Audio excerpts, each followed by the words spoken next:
नमस्कार, हेलो, आदाब। आप देख रहे हैं द लीगल प्लेटफॉर्म। मैं हूं आपके साथ मोहम्मद मास खान। जिस मुद्दे के साथ आज हम मौजूद हैं आपके सामने, वो है डोमेस्टिक वायलेंस, यानी कि घरेलू हिंसा। और इस मुद्दे से जुड़े प्रावधान के बारे में ज़्यादा जानकारी देने के लिए हमारे साथ खास मेहमान मौजूद हैं, वर्तिका सिंह जी। मैम, आपका बहुत स्वागत हमारे कार्यक्रम में। Thank you so much. Ma'am, घरेलू हिंसा, सबसे पहला सवाल ये है कि घरेलू हिंसा में हिंसा का क्या मतलब है? डोमेस्टिक वायलेंस एक्ट में डोमेस्टिक वायलेंस या वायलेंस बहुत वाइड तरीके से डिफाइंड है, जिसमें कई प्रकार के वायलेंस आते हैं, चाहे वो फिज़िकल वायलेंस हो, चाहे वो मेंटल वायलेंस हो, चाहे वो सेक्सुअल वायलेंस हो, चाहे वो इकोनॉमिक वायलेंस हो। तो बहुत ही वाइड एम्बिट दिया है कि अगर कोई महिला घर में प्रताड़ित हो रही है और कई तरीक़ों से प्रताड़ित हो रही है, या ऐसा हो सकता है कि फ़िज़िकली वो ना मारी पीटी जाती हो लेकिन उसको मेंटल टॉर्चर होता हो, या ये सुनाया जाता हो घर में कि तुम दहेज लेके नहीं आए, या लड़का नहीं पैदा हुआ, बेटी पैदा हुई तो उसके लिए उसको सुनाया जाता है। तो ये सब मेंटल अब्यूज़ में आता है, वर्बल अब्यूज़ में आता है। या उसकी कोई प्रॉपर्टी है, स्त्री धन है, उससे ले लिया गया है और उसको डिस्पोज ऑफ करना चाह रहे हैं, तो वो एक तरीके का इकोनॉमिक अब्यूज़ है। तो यहाँ पे इस एक्ट के थ्रू वो अपने जो राइट्स हैं उनको एनफोर्स करा करके वो अपने जो अब्यूज़ हो रहा है उसके लिए वो मैजिस्ट्रेट के पास जा कर के कंप्लेंट दे करके वो अपने आप को सुरक्षित कर सकती है। तो मैम, इसका प्रावधान क्या कंप्लेंट कराने? एक लड़की अगर उसके ऊपर अब्यूज़ हो रही है, वो किसी तरीके से प्रताड़ित की जा रही है, तो वो इसका क्या प्रावधान है? वो कैसे जाए अपनी कंप्लेंट दर्ज कराने के लिए? यहाँ पे उसको मैजिस्ट्रेट के पास जाना होगा, जुडिशल मैजिस्ट्रेट फर्स्ट क्लास हम बोलेंगे उसको, और उन्हीं को अपनी कंप्लेंट देनी होगी। और वो जहाँ रह रही है वो वहाँ पे जा कर के जो मैजिस्ट्रेट है, एरिया मैजिस्ट्रेट, उसको कंप्लेंट फ़ाइल कर सकती है। नहीं तो जहाँ पे अब्यूज़ हुआ है, फॉर एग्ज़ाम्पल वो अपने हस्बैंड के साथ रहती थी, वहाँ अब्यूज़ हुआ है, तो वहाँ का जो एरिया मैजिस्ट्रेट है वहाँ पे जाके वो कंप्लेंट करा सकती है। यहाँ और एक और ऑप्शन है कि वो वहाँ जा कर के भी कंप्लेंट फाइल कर सकती है, जहाँ पे एक्चुअली में जो उसको प्रताड़ित कर रहा था जो पुरुष, वो जहाँ रह रहा है वो वहाँ पे भी जा कर के मैजिस्ट्रेट के पास जा कर के वो कंप्लेंट फाइल कर सकती है। सेक्शन 12 है डोमेस्टिक वायलेंस एक्ट का, जो उसे ये अधिकार देता है। तो मैम, अगर वो स्त्री डिमांड करना चाहे कोर्ट से, वो क्या क्या चीज़ें डिमांड कर सकती है, जिसको शायद आपके लैंग्वेज में प्रेयर्स बोला जाता है? क्या डिमांड कर सकती है उसकी? ये एक्ट बहुत ज़्यादा वास्ट है एक्चुअली में। जो अत्याचार हो रहा था समाज में महिलाओं पे, तो आईपीसी में थोड़े लिमिटेड स्कोप था। अब आईपीसी की अगर बात करेंगे तो वहाँ पे वो क्रिमिनल ऑफेंसेस उसमें दिए हुए हैं, लेकिन वहाँ पे ऐसा होता है कि अगर आपने कंप्लेंट की 498A में, तो क्या होता है कि हो सकता है कि आपका जो हस्बैंड है उसको जेल हो जाए। तो बहुत सारी चीज़ें ऐसी होती हैं कि जो एक औरत के जीवन में ऐसी होती हैं, जो हस्बैंड जेल चला जाएगा तो उसको वो उसके राइट्स फुलफ़िल नहीं होते। सिर्फ अपराधी को जेल पहुंचाना एक मकसद नहीं है, उसके बहुत से तरीके हैं कि अब जो औरत है उसको मेंटेनेंस चाहिए, उसको उस घर में रहना है जहाँ पे उस पे इतना अत्याचार हो रहा था, वो घर नहीं छोड़ सकती है, और उसके बच्चों को सुरक्षा चाहिए, उसको सुरक्षा चाहिए। तो इस तरीके के जो और तमाम चीज़ें हैं जो उसको जो आईपीसी में नहीं मिल रही थी, वो इस एक्ट के थ्रू वो मांग सकती है। जैसे अब जहाँ वो रह रही है, जो डोमेस्टिक हाउस होल्ड में जो वो रह रही है, अब वो वहाँ सुरक्षित रहे, इसके लिए भी एक कोर्ट ऑर्डर पास कर सकती है। और मान लीजिए वो अपने हस्बैंड से दूर रह रही है, लेकिन उसका हस्बैंड उसको तब भी प्रताड़ित कर रहा है, तो उसके हस्बैंड के अगेंस्ट वो एक ऑर्डर ले सकती है कि अब वो हस्बैंड उसका जहाँ वो रह रही है वहाँ पे उसको शांति से रहने दिया जाए, या जहाँ पे वो काम कर रही है वहाँ पे आकर के वो हंगामा करता है, तब वो कोर्ट उसको रोकेगी एक ऑर्डर करके कि आप पास करके कि आप अब उससे दूर रहिए, आपकी वाइफ जहाँ रह रही है, जहाँ वो काम कर रही है, उसको वहाँ काम करने दिया जाए, परेशान ना करें। परेशान ना करें। मेंटेनेंस का ऑर्डर ले सकती है, अपने बच्चों के लिए मेंटेनेंस का ऑर्डर ले सकती है। तो ये कुछ ऑर्डर्स हैं या कुछ ऐसी डिमांड्स हैं या कुछ ऐसी प्रेयर्स हैं जो विक्टिम है वो कोर्ट के सामने कोर्ट से कर सकती है।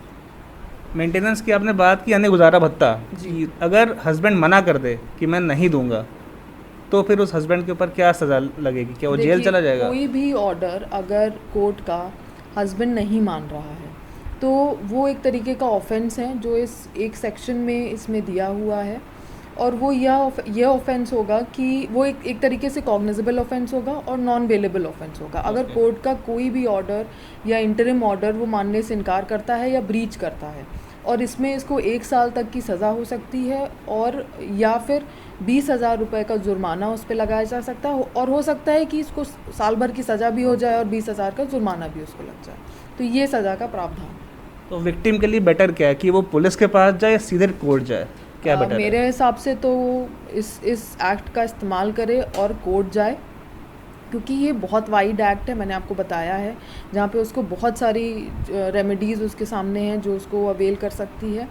तो बहुत टीडियस प्रोसेस है। अगर एफआईआर कराएगी, आईपीसी धाराओं में जाएगी, तो पुलिस हो सकता है ना लिखे कंप्लेंट, हो सकता है कि और दिक्कतें उसके सामने आ जाएं, लेकिन मैजिस्ट्रेट के पास जाएगी तो डायरेक्ट प्रोसीडिंग शुरू हो सकती है उसके हस्बैंड के अगेंस्ट। तो इसमें सज़ा क्या क्या मिलेगी हस्बैंड ये को? बहुत सारी चीज़ें होती हैं एक औरत के जीवन में जिसके लिए वो प्रयास करती है, और सिर्फ क्रिमिनल प्रोसीडिंग्स अपने हस्बैंड के अगेंस्ट चलाएं, जो कि चला सकती है, उससे फ़र्क नहीं है। अगर आप आईपीसी में जा करके वो कुछ क्रिमिनल प्रोसीडिंग्स चलाना चाहे तो चला सकती है, लेकिन इसका ये फ़ायदा है कि आपको ईजिली मेंटेनेंस मिलेगा, आपको एक घर भी अल्टरनेट, अगर वाइफ प्रे करती है कोर्ट के सामने कि मुझे एक अल्टरनेटिव या डिफरेंट घर चाहिए रहने के लिए, तो हस्बैंड को बोलेगी कोर्ट कि आप उसको एक अलग घर दीजिए रहने के लिए। तो बहुत सारी चीज़ें ऐसी हैं जो वो कोर्ट से अवेल कर सकती है, और उसके हस्बैंड ड्यूटी बाउंड होगा उसको वो चीज़ें प्रोवाइड करने के लिए। मैम, आपसे एक आखिरी सवाल, कि क्या ये जो डोमेस्टिक वायलेंस एक्ट है, जी। इसका इस्तेमाल सिर्फ मैरिड वुमेन्स कर सकती हैं, या जो अनमैरिड हैं या जो लिव इन में रह रही हैं, किसी भी तरीके से साथ में रह रही हैं, वो भी इसका यूज़ कर सकती हैं? ये एक्ट बहुत ही एडवांस्ड है, बहुत ही फ्यूचरिस्टिक सोसाइटी को देख के ये एक्ट बनाया गया था, और इसमें कोई भी महिला जो कि चाहे वो बीवी हो, चाहे वो माँ हो, चाहे वो बहन हो, चाहे वो कोई भी महिला अगर आपके साथ या एक घर में रह रही है, वो इस डोमेस्टिक वायलेंस एक्ट का इस्तेमाल कर सकती है।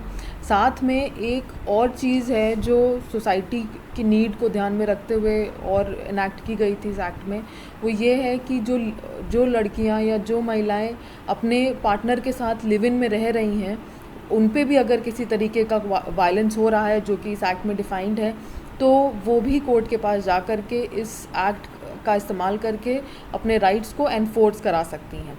जैसे जो औरतें लिव इन में रह रही हैं, वो अक्सर उन पे वायलेंस होता है, अत्याचार होता है, फिज़िकल अब्यूज़, मेंटल अब्यूज़, कई तरीके का अब्यूज़ होते हैं, लेकिन उनको लगता है कि हमारी कौन सुनेगा। लेकिन ये एक्ट उनको मेंटेनेंस तक दिलाता है। वो जो जिनके साथ रह रही हैं, जो लिव इन में रह रही हैं, तो वो उनको मेंटेनेंस तक देने के लिए इसमें ड्यूटी बाउंड रहेंगे। तो एक सवाल आपके जवाब से दिमाग में आया कि आपने कहा कि कोई भी महिला इस एक्ट का यूज़ कर सकती है अपनी सेफ्टी के लिए। क्या एक बहन अपने भाई के खिलाफ इस एक्ट का यूज़ कर सकती है? जी बिल्कुल कर सकती है। एक बहन अपने भाई के खिलाफ़ कर सकती है, या एक माँ अपने बेटे के खिलाफ़ कर सकती है।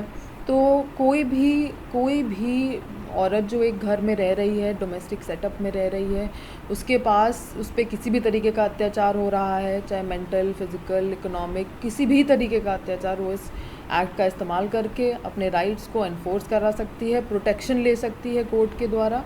उसमें कोई भी दो राय नहीं है। क्या एक महिला के खिलाफ भी करवा सकती है? मान लो एक माँ अपनी बेटी के खिलाफ करवाना चाहे, वो करवा सकती है इस एक्ट के अंडर? देखिए, बहुत बार इस एक्ट का इंटरप्रिटेशन हुआ है, और माँ एक बेटी के अगेंस्ट करा सकती है, उसके लिए बहुत ज़्यादा स्टडी की ज़रूरत है, क्योंकि और कोर्ट के इंटरप्रिटेशन की ज़रूरत है। लेकिन इस तरीके से एक्ट को इंटरप्रेट किया गया है कि एक सास ने अपनी डॉटर इन लॉ के अगेंस्ट इस एक्ट का इस्तेमाल किया है। ये कोर्ट का इंटरप्रिटेशन था इस एक्ट को और ज़्यादा ब्रॉड करने के लिए।